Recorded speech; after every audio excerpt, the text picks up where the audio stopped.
You know, according to the United Nations estimate, out of 700 crore people in the world, just 74 crore are over 60 years. And UNFDP, the division that deals with the elderly people, this time has decided to make an award called 60 over 60. So they're going to choose 60 people who are over 60, those people who have contributed to their country. And our next speaker is pre-selected as one of those people. It's not yet announced. They've shortlisted this results, 210 names out of 74 crore people, 210 names. And our next speaker is one of those 210 names. The results will come out on the 21st of Feb. And inshallah, hamari dua hai कि ये speaker को ये खिताब मिले. So let me introduce him. He is described by the Evening News of India as a communicator par excellence. He is known in the corporate world of India as a master trainer.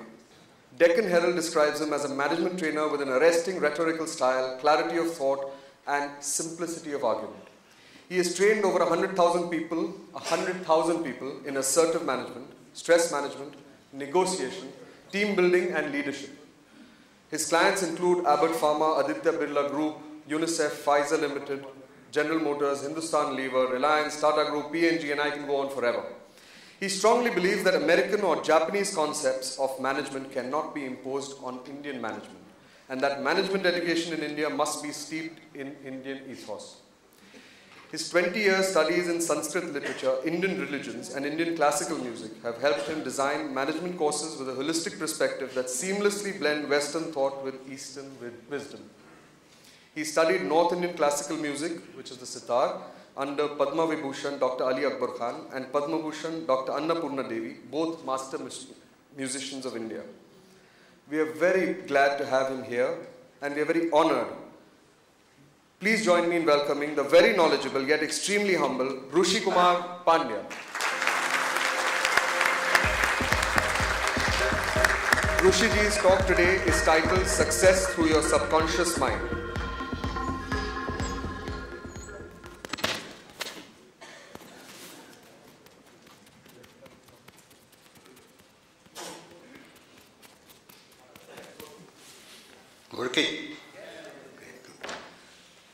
Ladies and gentlemen, namaste, adab, good afternoon.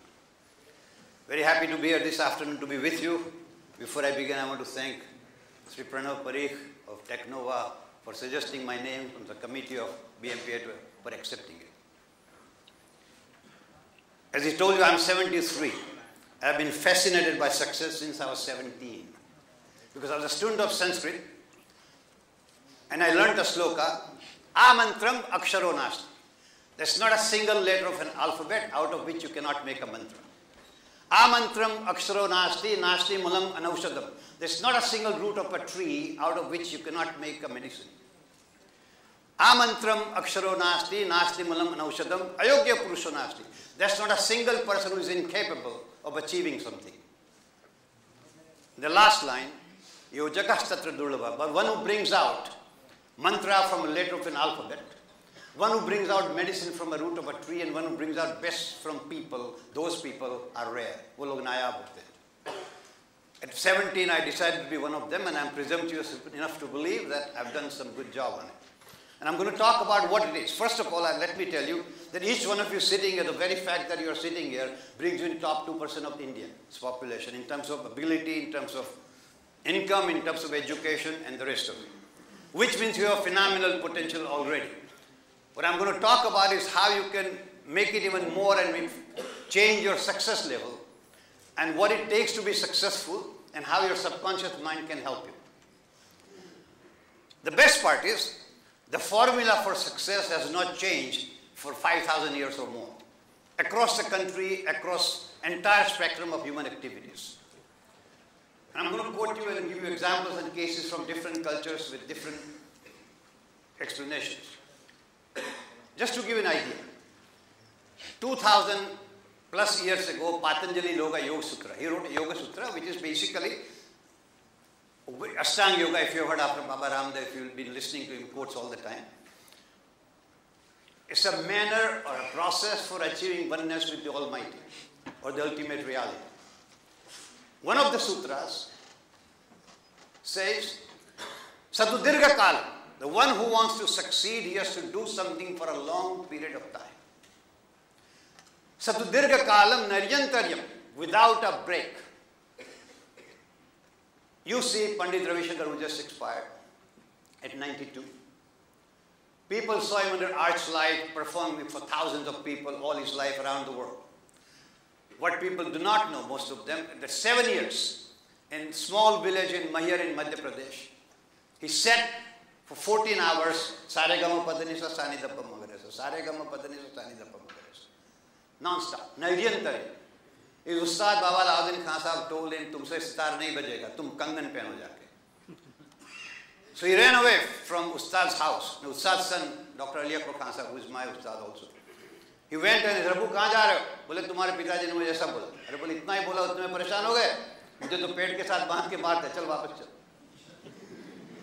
And he came back and became a star. But people don't see that. When people talk about Infosys, they don't see that for years and years he worked at it and then he succeeded. And when you are succeeding, there is something else. If you look at Indian mythology, there is a fantastic lesson to be learned. All of you may be familiar with the story of Vishwamitra and Menka, yes, no? Okay. See, Vishwamitra did this tapasya for achieving the ultimate or be connected with the ultimate reality. And Indra, who is one of the most paranoid gods in Hindu pantheon, who is a harem of call girls known as Apsaras. And so anytime somebody Rishi some does tapasya, he is all threatened that he is going to take my Singhasan. So he sends out one of them. So he sent Menka for a job. In spying, we call it honey trap. So Menka comes and seduces Vishwamitra. If you think about it, it was a good thing that Menka came around. But is that what you want to do in the tapasya for? Just think about it. So when you are on the path to success, there are lots of temptations on the way, and that might, waylay you.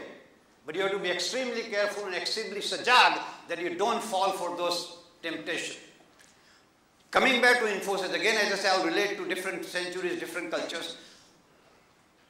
When Narayan Murthy started Infosys, after a few years of success, one company wanted to buy it for X number of millions of dollars, that company. Most of the board members said, hey, it's a fantastic deal, let's sell it. Narayan Murthy asked, is that why we started Infosys? To sell it? So the point is, are you doing something and you want to get out of it or you want to achieve the ultimate? So you have to decide what is your goal. It has to be very, very clear in your mind. That's one of the foremost requirements for becoming successful. Your vision has to be very clear. Let me quote you a dialogue.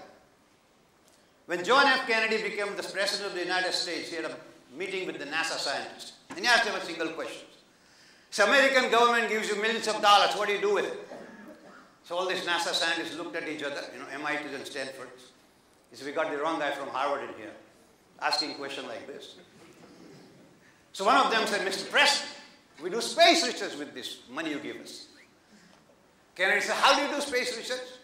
So Mr. President, we send spaceship into space and we get the data, we analyze the data, and that's how we do space research. Kennedy asked, please tell me, where do you send this spaceship? These guys thought this guy is absolute bunker. One of them gathered enough courage and said, Mr. President, there is nowhere in space, it's all space. Kennedy would not give up. He said, why don't you aim then at something? Aim those spaceships. Aim that, Mr. President, like at what? Well, for a start, aim them at the moon. And as you know, the rest is history. So you got to be very, very clear where you want to go. It has to be, vision has to be very, very clear. Unless you have it, you don't. And if you look at it from Mahabharata, it's the same thing. As I said, cross-culturally, there is no change. 100 Kauravas and 5 Pandavas are lined up to shoot the eye of a bird. Duryodhana is asked, what do you see? Duryodhana says, I see the tree and I see the river. He said, I failed. Don't waste an arrow on him. Next guy, Bhimsen, what do you see? He said, I see the fruit. His goal was also clear. If you know Bhimsen, that was his preoccupation. Arjun, what do you say? I see the eye of the bird. Dronacharya gave him an arrow because Dronacharya was not from Ahmedabad, where I am from. He wasted an arrow. The guy passed the test. Why waste an arrow?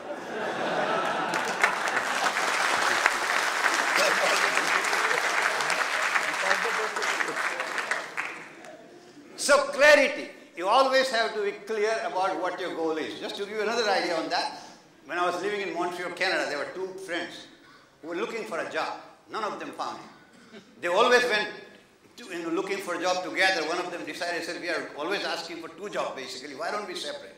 So they separated. One day, one of them didn't get the job in that city. He thought he will go to the next place, so he stayed standing on a highway hitchhiking. And a beautiful latest model of Mercedes pulled up and stopped in front of him. He thought, I got lucky, at least get a ride in a great car. He opened the door. Inside the car, in the driver's seat, his friend. He said, get in. So he got in. He said, man, this is fantastic. How did you get this? He said, I was just also hitchhiking like you were. He said, then how did you get the car? He said, beautiful girl pulled over this car and said, get in. So I got in. She took it in the wilderness, took all her clothes off, said, take what you want. I took the car. Clarity of goal.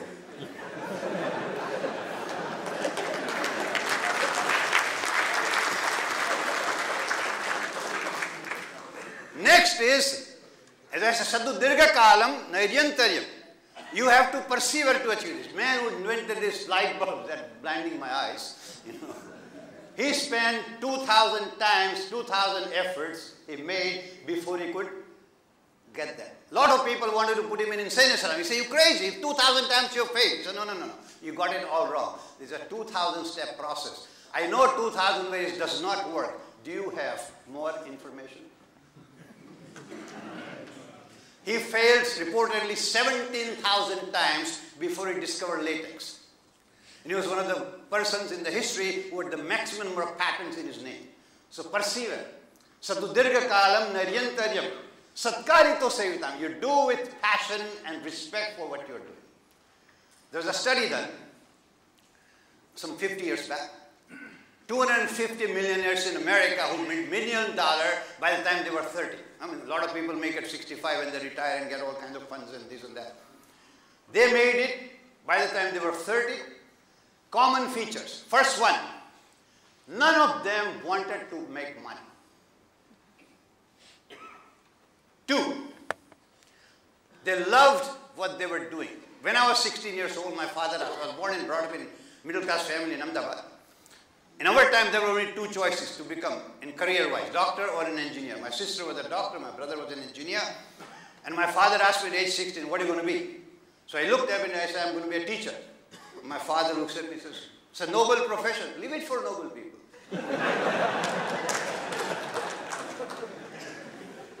Age 16, I dropped mathematics in SSC exams, so I never had to go into science. And I started teaching at the age of 17 for 25 rupees a month part-time job, for which I rode bicycle 20 miles a day. And I loved it, and that's why I'm here at 73, because I loved what I did. Otherwise, I'll be in a hospital. Otherwise, at this age, I'll be in ICU with, all kinds of nullies attached to every opening in my body. I love it. So the people, the second common thing among these people, that they loved what they were doing. They're passionate about it. So third thing, they wanted to excel at it. They wanted to be great at it. Not mediocre. See, generally the middle class success formula is what? It's a beautiful share. हम क्या कहें अहबाब, हम क्या कहें अहबाब क्या कारे नुमाया कर गए. Dear great friends, what can I tell you what great deeds I achieved in my life? हम क्या कहें अहबाब क्या कारे नुमाया कर गए. BA हुए, नौकर हुए, पेंशन मिली और मर गए. This is a success formula for middle class in India. Now the question is that what life is all about? So the point is, these people, there's 250 million I'm talking about, one, they were passionate about what they were doing, they didn't do it for money, they loved what they were doing. Next, and very interesting thing, very interesting, it's one that fascinates me the most. Majority of them came close to dying. They had a brush with death which changed their perception about life. You heard of George Lucas? Star Wars? He's made movies, made billions. That guy almost came close to dying in a fire. If you read James Collins' book, From Good to Great, he has written about Kimberly Clark, the tissue making paper. Once in a board meeting, they told one of the chartered accountants, you're going to be an MD starting tomorrow. He went for a medical checkup. The doctor told him, cancer, 1 year to live. He came back to the board and reported that I'm not going to die of cancer. This is what the doctor told me. For 20 years he served the company and made it very successful compared to, at that time, GE was the benchmark, General Electric. Pandit Ravi Shankar, in his book, My Life, My Music, has talked about thinking about committing suicide. Then his Guru Tat Baba came and saved him. Mahatma Gandhi said, if I did not have a sense of humor, I would have committed suicide a long time ago. People after people have been extremely successful. William James, one of the greatest psychologists of the last century, in whose name there's a building at Harvard University because he taught psychology at Harvard. He once said, people should not consider themselves educated unless they have seriously considered committing suicide once in their life. In my life, I came close to dying 5 times in car accidents. Almost gave up. So the point is, so these are the common features. They didn't want to make money. They were passionate about it. They came close to dying, and they wanted to excel at what they were doing. So Sadudirga Kalam Naryantaram Satkarito Savitam. They did it with passion and love for what they were doing. Next you have to have, ladies and gentlemen, is a positive self-image. So what is our self-image? Our self-image is a composite of what our parents told you. And according to research, our well-meaning parents tell us before we are 18 years old, 1,49,000 times that's something wrong with us. If you are lucky, it is 50,000 times. So one request I want to make, don't tell your children that.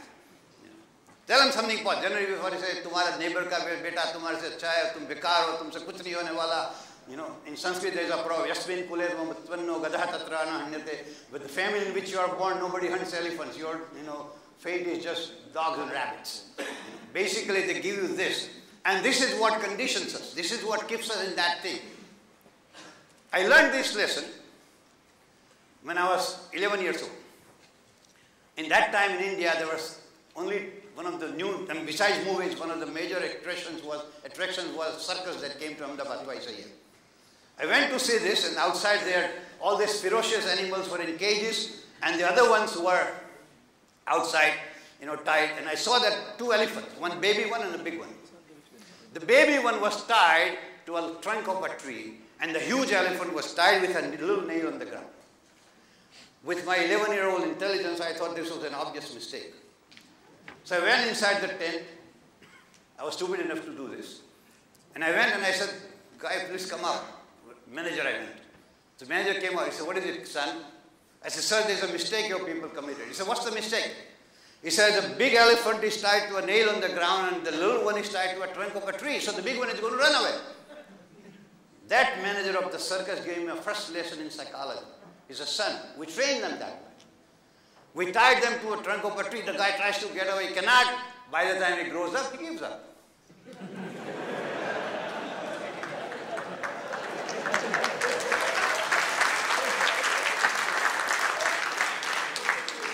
So we are conditioned that way. So I want you to think about it. As I said, you have potential which is phenomenal. It is restricted use so far, and I want you to get rid of those boundaries. I want you to think that there's just a nail on the ground, little jerk, and you'll be free. That's what I'm talking about. Where does subconscious mind come in all this? Let me give you a brief lesson in depth psychology. If you look at the medical history, in primitive societies, when somebody was sick, he was brought to what is known as shaman or a witch doctor. There was a big fire burning in the middle of the ground. People started chanting, dancing around it, and they were singing and so on. And the person went into convulsions, and when he came out, he was healed. In our culture, we have Vashikaran Vidya, Sammohini Vidya that you might have heard of, putting person in a trance-like state. In the Muslim culture, they are whirling dervishes. If you've seen Jodha Akbar, that Khaja More Khaja, Khaja Mere Khaja song, that's a whirling dervishes dance. Again, they dance like that to get into a trance-like state. However, with the advent of Christianity, such practices were not allowed, because Christians believed that was devil's work, that when you go into trance-like state, the devil might get in, and therefore it should not be done. In 1733, a child was born in Vienna. His name was Franz Anton Mesmer. He studied medicine, theology. He was fascinated by music. And he believed that there is some sort of an animal mechanism, an invisible fluid in and around our body, and when there is an imbalance of this fluid, we become sick or we suffer from a disease. If you think of a disease, if you split the word dis-ease, that's what it is.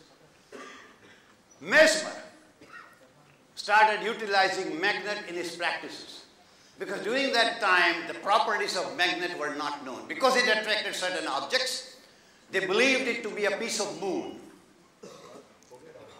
Mesmer started utilizing magnet, so animal magnetism came to be known as mesmerism. But the theory was that magnet has certain power, and Mesmer with this power can put the person into a trance-like state and make him whole, or heal him, or get rid of his disease.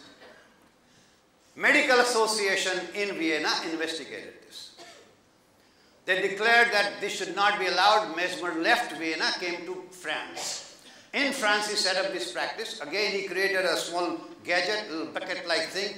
There was woolen string inside, and people were told to hold this woolen string, and he put magnetic pieces inside, and people were holding this string, and he walked around with a lilac robe, touching them with a magnetic rod, and he told them when he touches them, they will go into grand crisis, which was nothing more than convulsions. And when they will come out, they will be healed. Again, these practices were questioned by the Medical Association in France and another committee appointed by King Louis XVI of France. Some people on the committee, Mr. Guillotin, the person who devised the way of chopping people's heads off. Mr. Lavoisier, chemist of the time whose name there is a mouthwash in America. Benjamin Franklin, the American scientist who was in Paris at that time. These people investigated Mesmer, and they said there may be something to his theory, we don't know, but we should not allow this. Mesmer wandered around Europe talking about this, and ultimately died saying there's something I've talked about which will continue throughout centuries. Today, FDA in America has approved the use of magnet for orthopedic surgery because they realize that it makes the process of joining the bones much faster. In India, we have Japanese bed, magnetic bed, selling for 1.5 lakh rupees or more. If you go to department stores, you find magnetic bracelets for arthritic pain and so on. So what he said, the prophecy came true. After Mesmer, there was one gentleman in Scotland by the name of James Braid in 1841-42. He went to see a demonstration of mesmerism.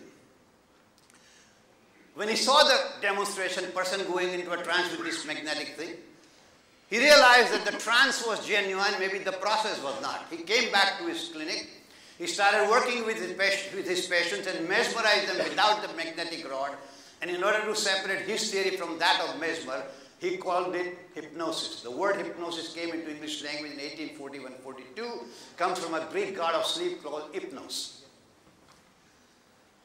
So the difference is, Mesmers believe that they have the power, hypnotists believe that the power is within the subject and you put them into a trance-like state by giving suggestion. So it's a learned process. All relaxation techniques are basically self-hypnotic or auto-suggestive. If you look at Shavasana, Sudarshan Kriya, Transcendental Meditation, by different way what we are doing is putting ourselves in a relaxed state of mind by giving suggestion. What does it do? Before I go into what does it do, let me give you one person who is one of the greatest names in the history of the world. Supposedly 4 Jews who changed the history of the Western world, and this is one of them, Dr. Sigmund Freud. One of the most hated and most loved persons in the 20th century. 1856 to 1939. Freud was neurologist by training, brain doctor. People think of him as a psychologist. But he worked on himself. And he had a senior teacher friend, Dr. Brewer, in Vienna. Again, all this is happening in Vienna. Freud was in Vienna, Mesmer was in Vienna, Dr. Brewer was in Vienna. Dr. Brewer had a patient who changed history of medicine at that time. Brewer was working with a family. At that time, the house calls were made. They don't anymore. They are There was one lady by the name of Anna O, the name which is given at that time to hide her identity. Now we know her real name. Bertha Pappenheim is the real name. So Anna O was paralyzed. So Anna O's mother called Dr. Brewer to treat her daughter. Dr. Brewer went to treat her daughter and checked that there was no physical reason why she should be paralyzed. He took a case history, and during the case history he learned that she became paralyzed after her father's death, who died of tuberculosis. While the father was alive, his wife, that is her mother, took care of her husband during daytime. Her duty was at night.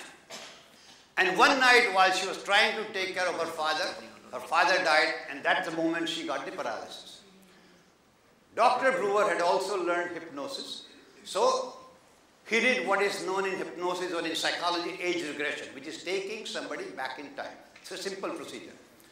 So he put this Anna O on a chair and suggested to her that as I'm talking to you, relaxing completely and thoroughly. The muscles of your face are relaxed, and so are the muscles of your jaw. Every breath relaxes you more and more. Your stomach muscles are relaxed, and you are going down, down. Your entire body is relaxed. As you are relaxing so completely and thoroughly, when I count to 3, you will go back in time. You go to the time when you got first attack of paralysis. You will see everything you saw then, you will hear everything you heard then, you will feel everything you felt then. And since I cannot do any of that, you will describe, and as you describe it to me, you will go deeper and deeper into this beautiful state of relaxation. 1, you're going back in time. 2, you are almost there. And 3, tell me what's happening.